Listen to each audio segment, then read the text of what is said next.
President, Commander-in-Chief of the Armed Forces, Federal Republic of Nigeria.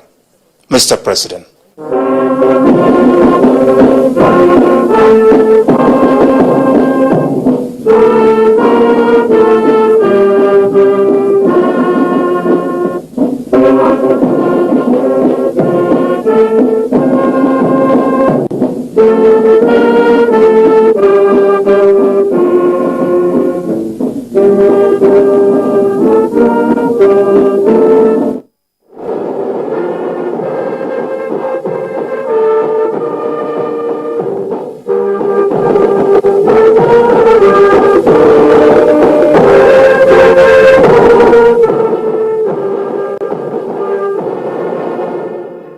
My fellow Nigerian brothers, sisters, and friends, I address you today in my last assignment as a democratically elected president of our great and well-endowed nation with a deep sense of gratitude to God, a great deal of appreciation to the Nigerian people, and a modest sense of fulfillment. Today, we mark and celebrate another peaceful transition of power from one elected government in our steady march to improve and sustain Nigeria's democracy. This year, we witnessed the most keenly contested presidential elections since the First Republic, and this demonstrates that our democracy is getting better and more entrenched with each election. We must, as a nation, improve and sustain gains we made in the electoral process on an increment for Nigeria to take its rightful place among nations. Our democracy provides for, allows, and encourages seeking redress for perceived injustices, enabling some candidates and political parties that do not agree with the results to go to court. Irrespective of the outcome of the various cases, I urge all parties involved to accept the decision of our courts to build a better Nigeria. I salute the doggedness and resilience of all the presidential candidates and their political parties for believing in our judicial system by taking their grievances with the election results to court. In the course of the campaigns, we had argued and disagreed on how to make Nigeria better, but we never disagreed doubts that Nigeria has to be better. As your president, I call on all of us to bring to bear the strengths of our individualism, the power of our unity, the convictions of our beliefs, to make Nigeria work better and together with one spirit and one purpose.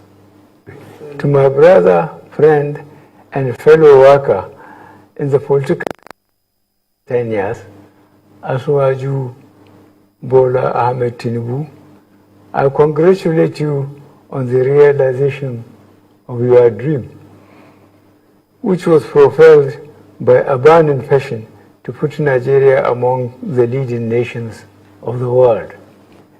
You have indeed worked for this day, and God has crowned your efforts.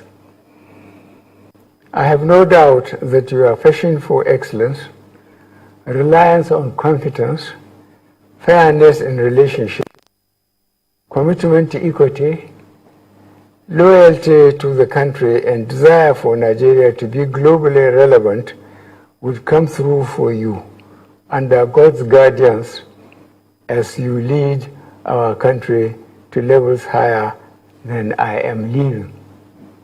You are the best candidate among all the contestants have chosen well. The last 8 years have been an exciting experience in my desire and commitment in which public goods and services are available and accessible within a united, peaceful, and secure nation. Fellow Nigerians, on the strength of your overwhelming support for me and my political party, I started this journey with a great deal of promise and expectation from you. I never intended to be just politically correct, but to do the correct thing will make meaningful impact on the lives of the common Nigerian. This high expectation was not misplaced because, like the ordinary Nigerian, I had grown tired of watching the country progressively moving away from the path of correctness. To ensure that our democracy remains resilient and our elected representatives remain accountable to the people, I am leaving behind a process which guarantees that votes count, results are credible, elections are fair and transparent, and the influence of money in politics reduced to the barest minimum, and Nigerians can elect leaders of their choice. We are already seeing the outcome of this process, as it provided an even playing field where persons without any political godfather or access to money other well-resourced candidates.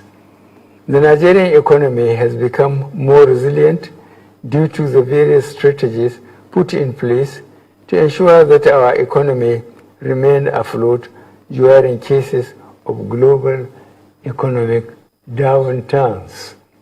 You will all recall the supply chain disruptions and economic downturn that the world witnessed between 2020 and 2022 COVID-19 pandemic.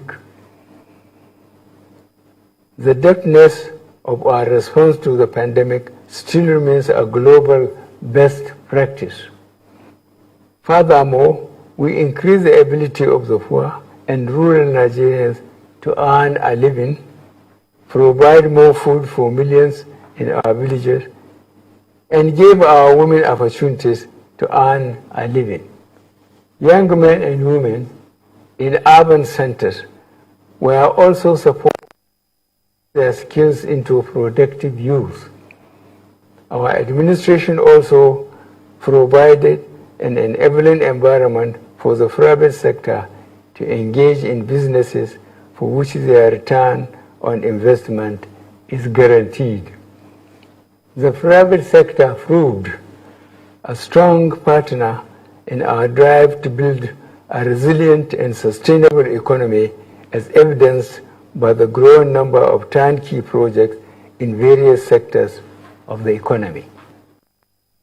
Within the economy, we made some difficult choices, most of which yielded the desired results.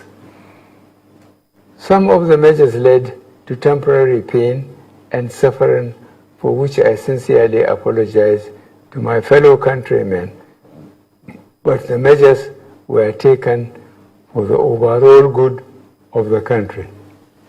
Mindful of the need to ensure adequate infrastructure to drive economic growth, we completed age-long projects, notably among which are the Petroleum Industry Act, completion of some power projects, completion of Second Niger Bridge, and various important roads linking cities and states.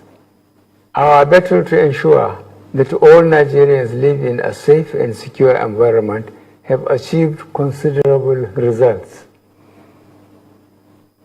As I complete my term in office, we have been able to the incidences of banditry, terrorism, armed robbery, and other criminal activities considerably. To sustain the gains made so far, I call on all Nigerians to be more vigilant and support the security agencies by ensuring that our values defined by being your brother's keeper govern our actions.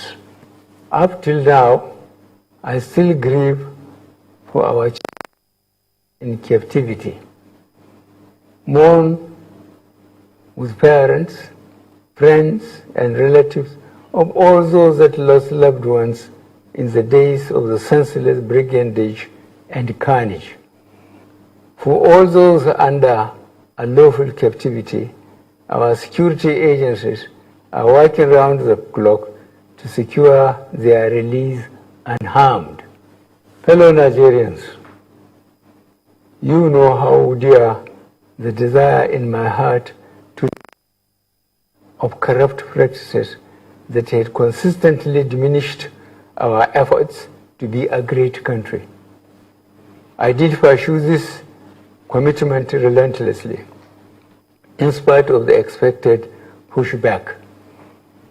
I am happy that considerable progress had been made in repatriating huge sums of money back to the country and also taken over properties illegally acquired from our commonwealth.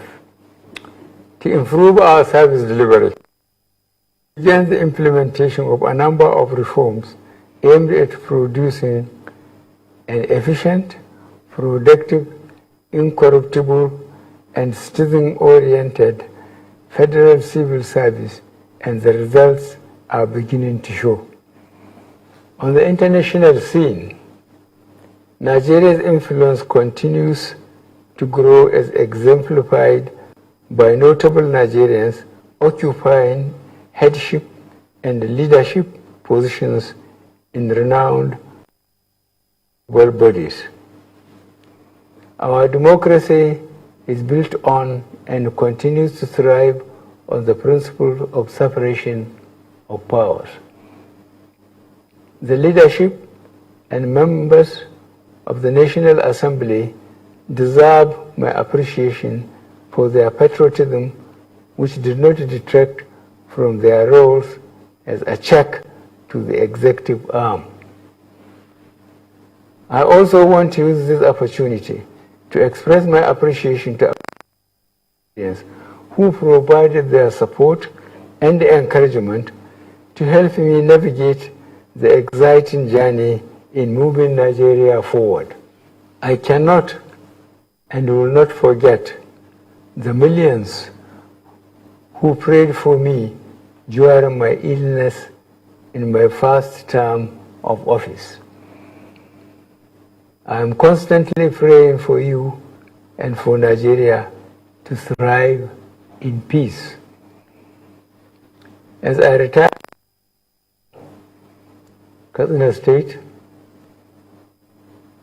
I feel fulfilled that we have started the Nigerian rebirth by taking the initial critical steps, and I am convinced the incoming administration will quicken the pace of this work to see a Nigeria that fulfills its destiny to be a great nation.